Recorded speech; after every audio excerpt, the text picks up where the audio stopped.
Now here's the 4 major lessons in life to learn.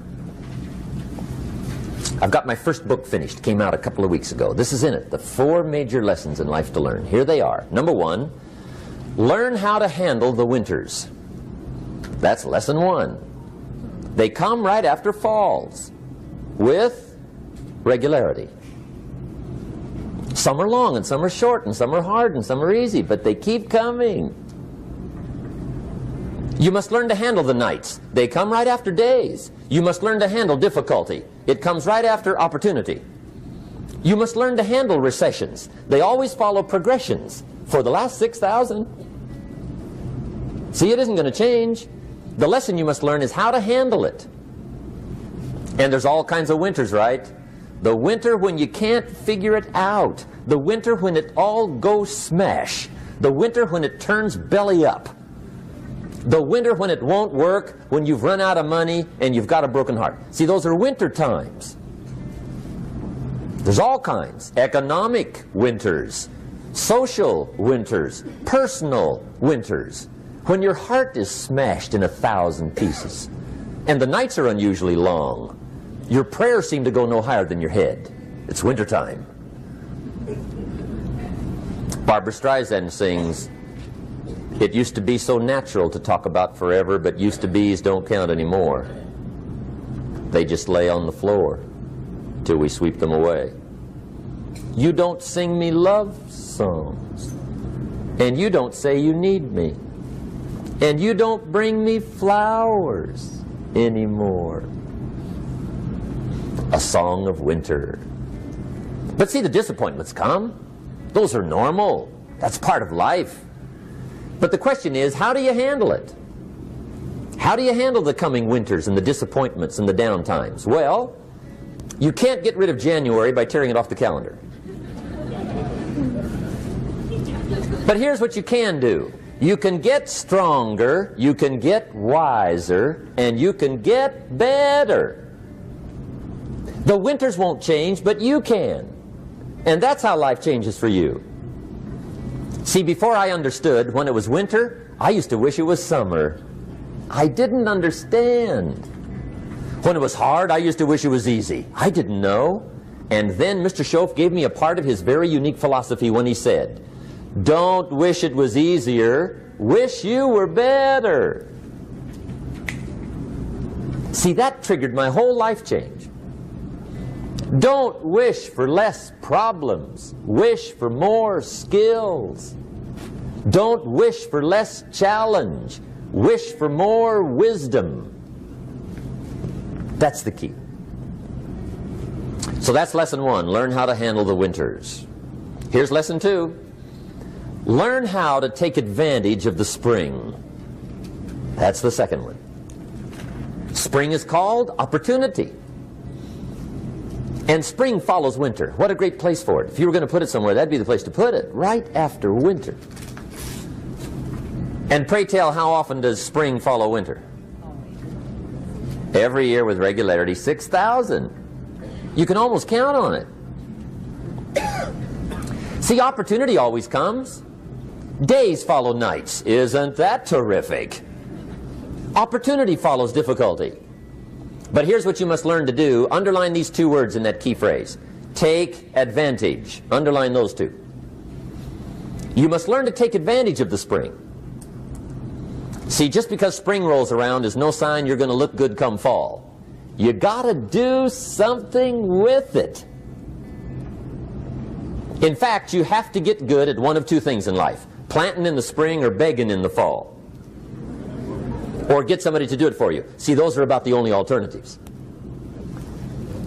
Now here's what else you must do. Take advantage of the springs quickly, because there's only a few. Just a handful of springs have been handed to each of us. They don't come forever. Life is fairly brief. So you got to read every book you can get your hands on what to do with your springs while they're here. And take advantage, they soon run out. The Beatles wrote, "Life is so short." And for John Lennon, it was extra short. But life is brief. Elton John sings, "She lived her life like a candle in the wind." It's brief. So whatever you're going to do with your life, you got to get at it. Don't just let the springs pass. Here's the third major lesson in life to learn. Learn how to protect your crops all summer. You got to take care of what you start. Sure enough, as soon as you've planted your garden in the spring, the busy bugs and the noxious weeds are out to take it. And here's the next bit of truth. They will take it unless you prevent it. And that's the third major skill to learn. You've got to learn to prevent the intruder from taking all the good you start. It's one of the challenges. Here's two key phrases under number 3. First one, all good will be attacked. On this planet. Maybe not the next one we get to, but on this one, all good will be attacked. Every garden will be invaded. Not to think so is naive. And here's the second phrase. All values must be defended. Political values, social values, community values, family values, marriage values, friendship values, business values. Every garden must be tended all summer. Third major lesson. Now here's number 4. Fourth major lesson in life to learn. Learn how to reap in the fall without complaint. Learn to reap come harvest time without complaint. Take full responsibility for what happens to you. It's one of the highest forms of human maturity, accepting full responsibility. It's the day you know you've passed from childhood to adulthood, the day you accept full responsibility. And another note, learn to reap in the fall without apology. Without apology if you do well, and without complaint if you don't. That's maturity. I used to have that long list of reasons why I wasn't doing well. To explain. You got to explain, right? Otherwise you're going to look bad. I used to have this funny list called Reasons for Not Looking Good.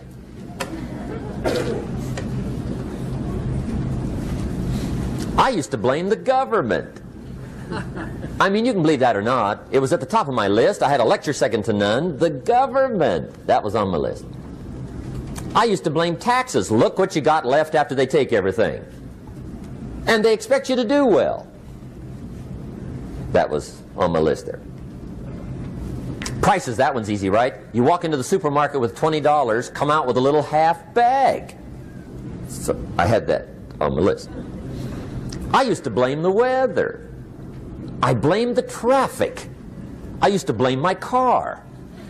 I blamed the manufacturers. I used to blame the company. I blamed company policy. I used to blame the training program. I blame my negative relatives. They were always putting me down. I blame my cynical neighbors. They're just selfish, looking out for themselves. Won't loan you money? They were on my list.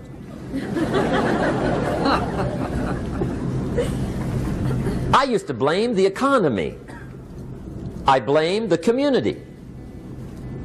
That's a pretty good list for not doing well, isn't it? I thought it was good.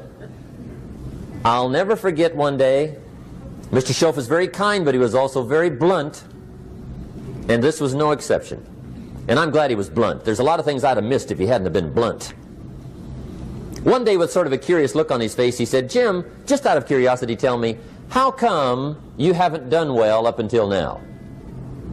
Excellent question. I thought, well, so I won't look too bad, I'll go through my list. And this list I just gave you, I put that on him. And he was very patient. He let me go through the whole thing, the government, the weather. I went through this whole thing. When I finished, he looked my list over very carefully. He said, "Mr. Rohn, big problem with your list. You ain't on it." How brilliant.